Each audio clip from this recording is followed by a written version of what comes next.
What's up everybody and welcome back to the YouTube channel. So we've had a good little bit of time here to settle in. 6 days in, we've seen a little bit of footage here and there. Now it's time to get into the bulk of this stuff. It's time to break down the training sessions. It's time to educate and dominate. That's what we do. It's been a while since we've had a good education. Obviously, like delving into the depths of prep. The brain wasn't working. The I want to teach you everything wasn't there. It was more just let me get through this session, please, and survive. Now we're here. I'm feeling good.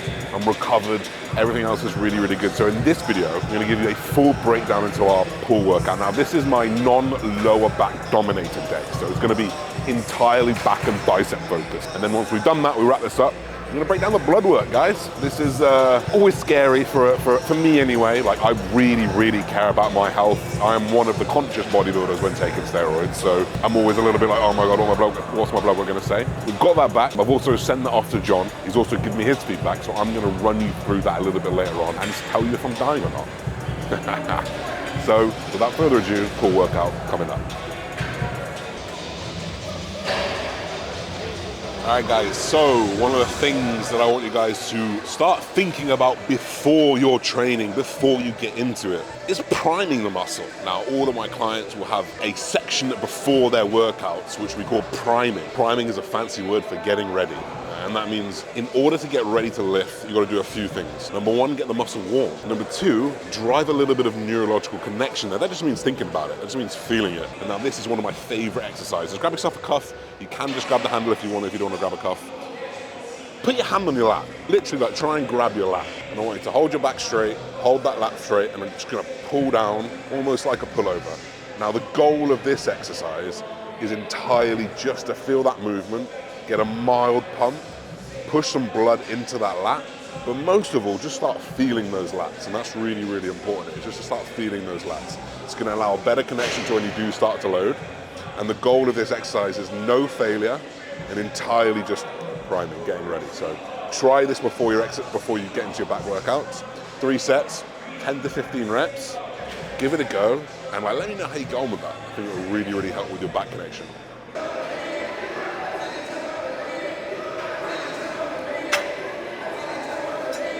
So guys, if you're following me along, that would be cool, wouldn't it? A little follow along with me. Like, my lats are blown already after that warm up. So I feel primed and ready to lock myself into a single arm pull down. Now I think that if you want to get the most bang for your buck out of growing your lats, I'd argue that a pull down would be your best bet nearly every single time. You know, you're fresh, you want to prioritize what you want to grow first when you have the most energy available. You know, you want to grow your lats, your width, do them first. You want to grow your lower back, your density, do that first. For me, I'm focused on that width today. So single arm Nautilus pull down. Last week we had 100 kilos for 9, trying to fail within that 8 to 12 rep range. I'm feeling saucy today, so we've got 105 kilos, yeah? 5 kilos up. My goal here is to match that, try to get 9 reps, or if I don't, I'm gonna keep going. I'm gonna keep on going. So let's see what we can do here.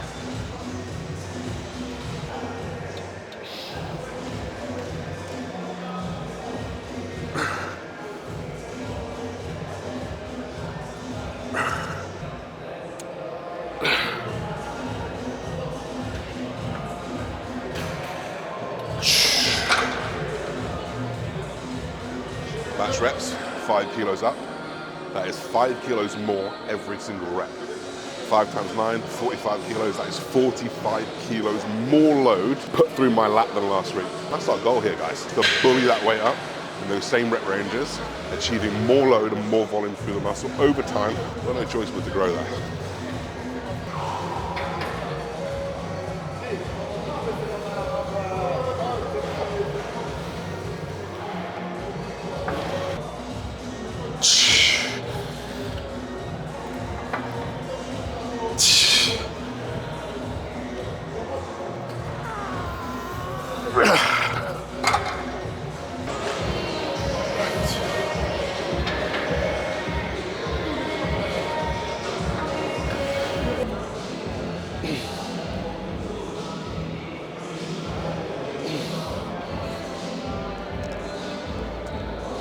Oh yeah, we're really getting out into the stride now, guys. That's 10 kilos up on last week, which is really, really good for me. Considering we're 3 weeks post-show, food's going to be such a big driver of hypertrophy right now because the drugs aren't there. They are there, but not quite where they were. So And if you guys are wondering how I track my weights, these are our new one of our logbooks. They are fresh AF. You should check them out. Unbelievable quality. We've got everything you can imagine in these, from cardio, from notes about your day, what day you're doing, the dates, the full exercise list, and there's over 6 months worth of tracking in these, which is really incredible. So, oh yeah, so much stronger than last week. So guys, I'm very, very sure that the people who have been following me for years are screaming at the screen, Josh, you're not doing a top off and back up anymore. Well, does that mean that everything I'm doing now is wrong? No, it doesn't. Guys, there is so many ways to achieve muscle mass, to achieve hypertrophy. You'll notice the actual sets to failure are going to be the same. We've actually got less exercises, so there's only 3 back exercises here, but in doing that, we're just adding a set on. So here, 3 sets on everything, and you'll see that across the week. You'll see as we do start to break down chest, as we start to break down the other push workout as well, and then the other back workout, you're gonna see I'm doing 3 sets now here and there, and I think that it's a new change, it's a new stimulus, and I'm really enjoying something different, you know? So 3 sets within the same rep ranges. If you're gonna do that and you're training to failure, there's no way that you can do the same weight for all 3 sets and stay in that rep range. So just make sure you're pulling back a little bit off each of those sets to be able to fail within those rep ranges. For me, I'm doing 10 to 15 reps. So first set maybe 12, 100 kilos. I know I need to go to 90 to get 12 again. I know I need to go to 80 to get 12 again. 3 sets across the board there. Alright guys, so obviously in a new environment, I do have a set plan from John. Not everything that he set like is in this specific gym. When I gave him the gym, I was like, I'm in Binos, hoping that he'd know where it was. I was like, they basically got everything. So he kind of just set what was ideal. I've still been doing this game a long time. Yeah, I know what the fuck I'm doing. I kind of know what movements to pick and I know what to change. So our goal here was to do a prime extreme row. There actually is one here, but the pegs are like this. So when you're trying to load the pegs up, they do slide off. So you got to clip it.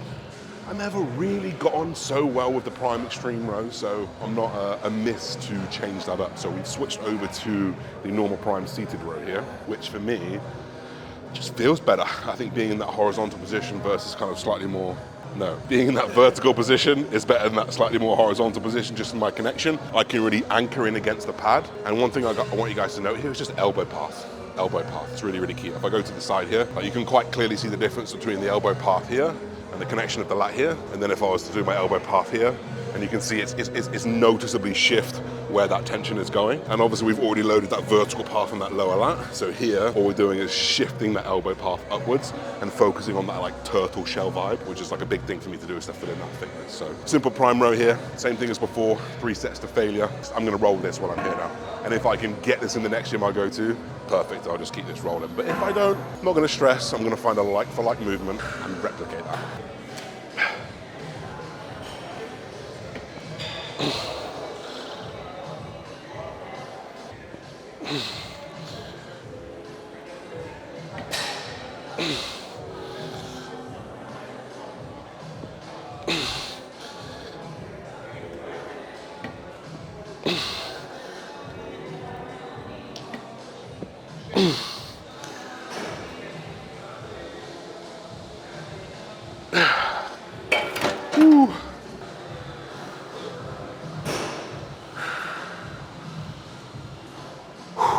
Okay, final back exercise. So guys, I got a vibe. We're gonna finish off the lats here, just smoke like 9 sets to failure. Doing it right, it's all good because we've got another back exercise, another back workout, that we had earlier on in the week, which of course is another 9 to 10 exercises. So it's like 18 good sets to failure across the week, which is really, really good. So smoked in the vertical plane, smoked in that horizontal plane upwards to that upper back. Now time to smoke a single arm into that lower plane. Much prefer a single arm on any type of row, pretty much, period. Why? Because you can lock in more, like you can lock in this one side. Remember guys, more stability, more accuracy, more hypertrophy. Yeah, I've said that many, many times on this channel. Not only that, but like look how far back I can get here on that arm. If I was doing this 2-armed, see I've got to come here. I've got to can't get back as far back. So if you can, which generally speaking you can, I'd always recommend a single arm when you're doing a row. A little bit different on a pull down, but realistically speaking, if you can single arm it all the whole way through, personally, I do think it's probably a better option.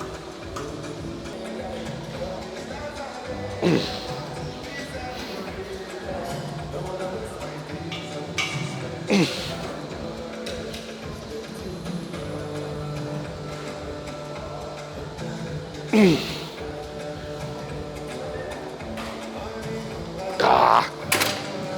little bit too heavy. Just starting to work back up to that failure. We've got to consider last week I was at RP8, which is basically 2 reps in reserve. So if failure is 10, I'm going to 8 out of 10. That's six sets I've already done to failure, which is going to carry more fatigue than last week. So for that to knock on this third exercise, to be expected. But we'll see that I will adjust to this volume and also the intensity over time.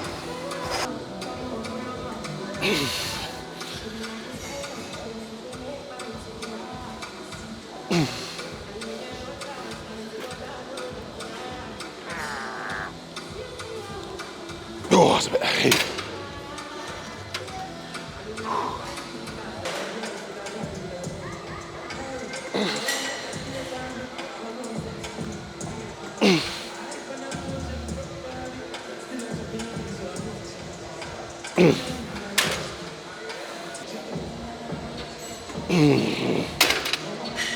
So guys, when it comes to, well, back's done, pretty much done. Those 9 sets, just smoky Joe, and not the good kind, not the kind I'm gagging for.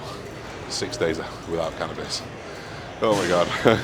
My biggest weakness, I think, is probably like a rear double. And we've got to think that from an arm standpoint, actually it's going to be that peak, which is going to make the biggest difference. So for me, I'm going to train my peaks first. Every single time I've got to train my biceps, my peak's going to come first. So all we're going to line up here, it's going to be like a high curl. Bicep's going to come up nice and high. And we're going to squeeze as hard as we can, thinking about bringing that pinky right across. Yeah, like you can see, actually, like wrist rotation, it impacts what the bicep does. You can just see that by doing that. You know, there's a lot of things that people like to say with, let's say, leg extensions. Like you do a leg extension and you twist your ankle, it doesn't do anything to the quad. It doesn't do anything to the quad. Same with a hamstring curl, you twist your ankle, it doesn't affect the way the hamstring goes. Twist your wrist, you can see it affect the bicep, right? So what we're gonna do here is actually really focus on driving that pinky across, focus on hitting that peak first, because to me, that's my weak point. You can see I've got a nice little bulge on the inside of my arm. Most people do, because they just curl, curl, curl, curl, curl. So a big, big focus of mine this off season is gonna be nailing that peak. So 3 sets on the peaks here, feeling pretty weak, let's face it.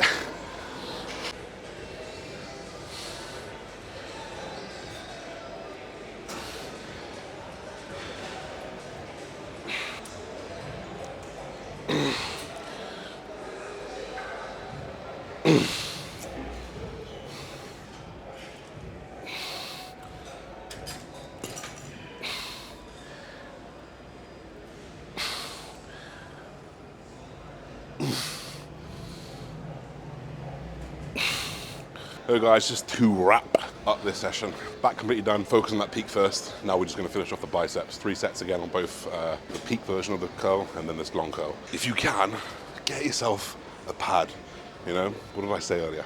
More stability, more tension. This one's called a new tech, but anything you can have this extender arm. If not, bring up a bench. If not, you can do it standing if you can anchor against it. Just gonna give you a bit more stability there. Let that arms hang down, you can see what's stretched out. Bicep insertion right in that front delt, extend into the lengthened position. Just gonna curl straight through just to finish things off. And that'll be session done. So we'll catch you back up for blood work in a bit.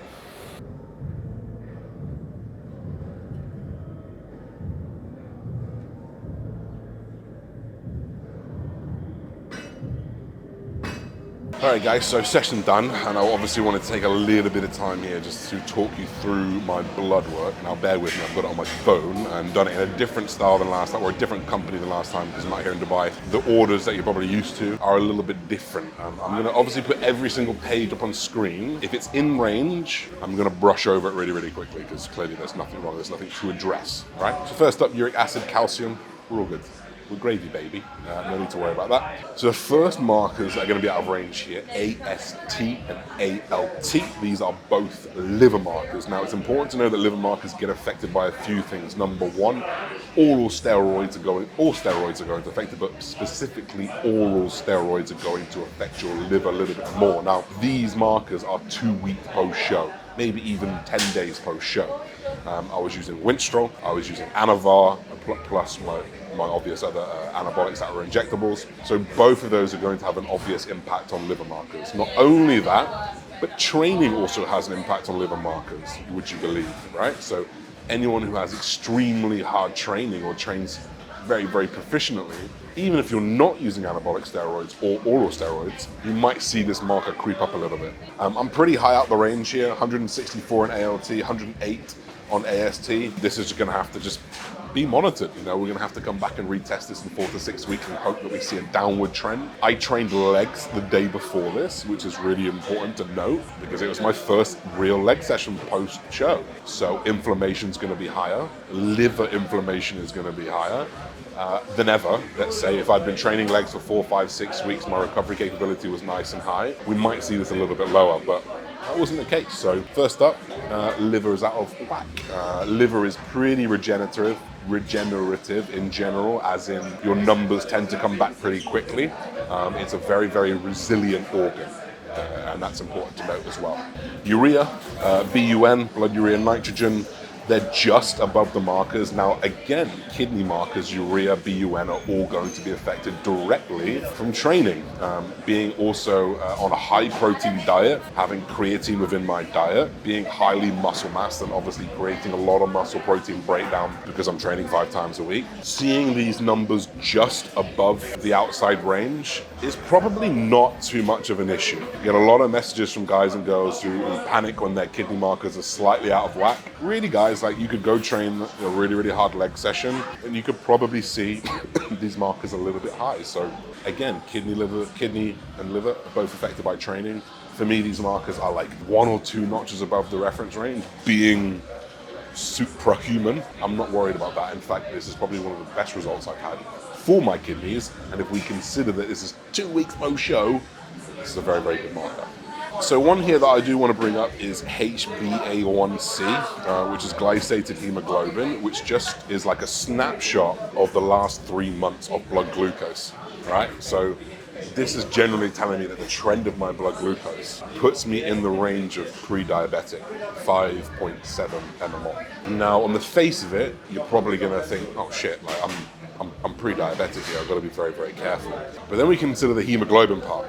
Yeah, HbA1c, H hemoglobin part. And if we correspond that to where my hemoglobin is here, which of course you can see on screen right now, I have high hemoglobin. So if you have high hemoglobin and you get that checked, odds are you're going to have more glycated hemoglobin because you've got more there. So this was something that John pointed out to me actually, because we went back and we pulled my HbA1c from my last 3 markers, which is why it's so important to track trends of blood work. And they're all the same, 5.5, 5.6, 5.5, 5.7. We correspond that to where my hemoglobin was. Every single time my hemoglobin was high and out of range. Why? Because I'm on cycle. If you're on cycle, your hemoglobin is going to be high. So in order to just make sure that I'm not diabetic, you want to monitor other symptoms. Are you urinating a lot? You know, are you going hypo a lot or hyperglycemic a lot? Are you finding that you're very, very thirsty? And then even more accurately, what's your fasted blood glucose? And what's maybe your postprandial blood glucose, which just means after meal, maybe about an hour after your meal blood glucose. Eat a meal, blood glucose comes up. How quickly does that come back down? Track it 1 hour post, 2 hours post, and 3 hours post. I did that today and yesterday, and also I'll do that tomorrow. This morning I was 4.4 mmol, which is perfect. So that is why these markers are tentative and maybe give you an inclination to go explore a little bit more, right? So initially we're like, oh, this is a bit pre-diabetic. Let's just monitor a fasted blood glucose. Let's pull some other bloods and look at that. So actually, because of the high hemoglobin, we're going to see a higher HbA1c, but we can actually rule out pre-diabetes and diabetes through fasted blood glucose test and postprandial test. So I'm not worried at all about these, and we'll just keep an eye on it, of course, because that'd be silly not to, and just think about that later. C-reactive protein, CRP, which is kind of your inflammation, super low. Really, really happy with that, coming off a blast of 7 months. Fucking hell. We want that number to be as low below 1 as possible. Yeah, this is 0.35. I'm very, very happy with that. As soon as you start seeing that CRP creep up to 1, 2, 3, you really want to be addressing things very quickly, because that is like all-cause mortality increase. Inflammation is like the biggest cause of, like, you know, long-term disease, so we've got to be very careful. Creatine kinase, kidney markers off the bloody wall above 1,000. I've had that when I was natural as well, which is why, if you're going to go assisted, get some natural blood work done so you can see what these markers look like when you're natural. Creatine kinase is almost like a direct correlation to how hard you're working in the gym. Muscle protein breakdown, high protein diet, eating lots of creatine, you're going to find that that creatine kinase number is going to be sky high. So all we'll do next time when we pour these bloods, just check that liver again and the kidneys, is we'll take 2 full days off before blood work. That should be enough to bring those levels back down to normal. Muscle protein breakdown will have subsided, you'll be pretty fresh, and these numbers should be a lot more favorable. So again, I'm not so worried about creatine kinase. Moving down to cholesterol now, baby please, HDL 37. That is fucking amazing. It's the best my HDL has ever been for one-off, considering I've been smashing orals, smashing Superdrol, and been on cycle for that long. This is a very, very good marker at 37. Yes, it's still low, you want to be above 40, but HDL's in a very good place. Combine that with where LDL is, you do want that LDL below that 100 marker if you can, but ultimately, I've been on steroids for 5 years. Potentially, if I was eating a lot of food, I'd had a good few meals post-show, but nothing crazy. But again, we're going to look at that kind of non-HDL to LDL, the LDL to HDL ratio. We're in markers, we're in range, you know, which is the main thing I'm looking at here, is that balanced LDL to HDL, and knowing that I'm coming off now, both of these markers should start to improve, which is obviously really, really positive. So you can kind of see the general trend here.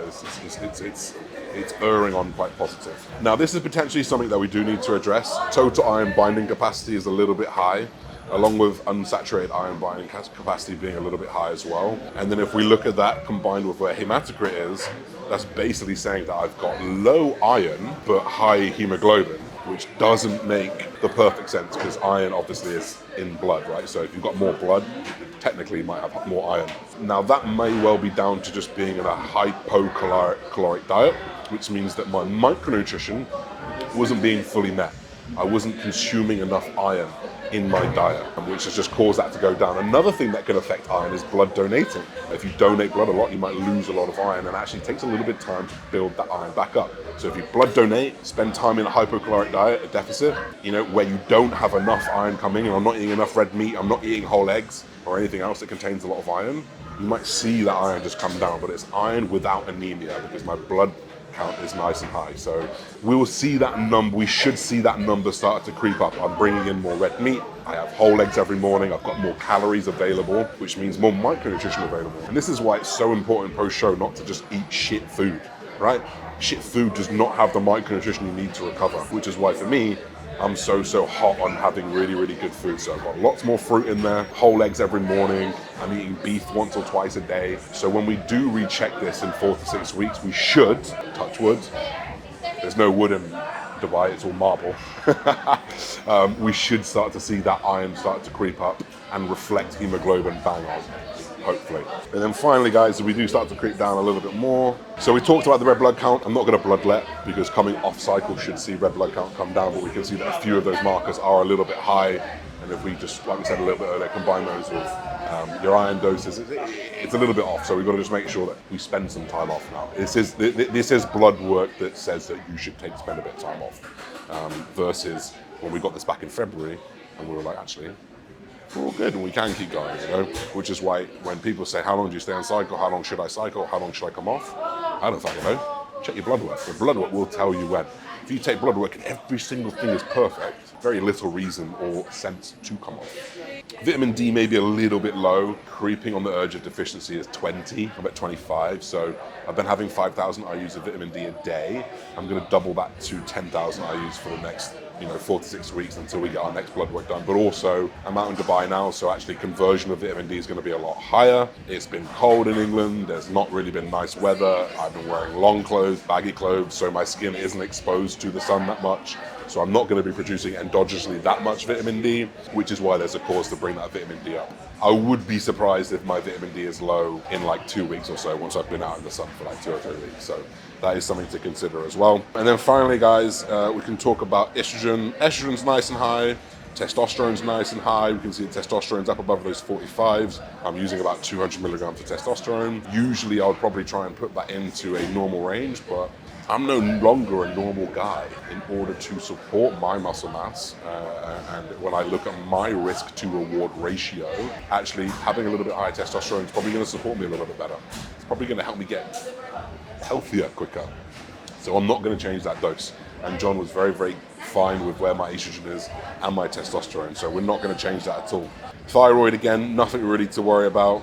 We've got to think that I've been supplementing thyroid 2 weeks before. I pulled out T3 2 weeks before that, and then I'm just on 75 micrograms of T4. I'll keep that for another week or two, and then that'll be off, and then when we do retest, that next thyroid test will be reflective of my endogenous thyroid, which will be really, really cool. And that's pretty much it, guys. Like, there's nothing else to do. Like, you know, my prostate was all good, and everything else that you would touch upon in a blood work, it's all in the green, so we don't need to touch about it. So I'm very happy, considering, right? And I think it's a testament to my diet. I think it's a testament to my supplement regime. And I think it's a testament to my commitment to cardio and being a fucking good bodybuilder, right? I'm not letting it slip. I think potentially in the past, I was not doing my due diligence for supplements, cardio, trying to be healthy, eating well. I was maybe letting that slip. I'm not going to do that anymore. I'm never going to do that anymore. For the last 2 years, last 18 months, I've not let it slip, and I don't plan on letting it slip ever again. So that's my blood work, guys. I'm sure a lot of you guys will have a lot to say about that. But considering I was on cycle from September until April 8th, damn good results, and I'm very, very happy. So don't forget to like, comment, subscribe, guys. If you enjoy this type of video, if you enjoyed the blood work video, let me know. We'll see you in the next video.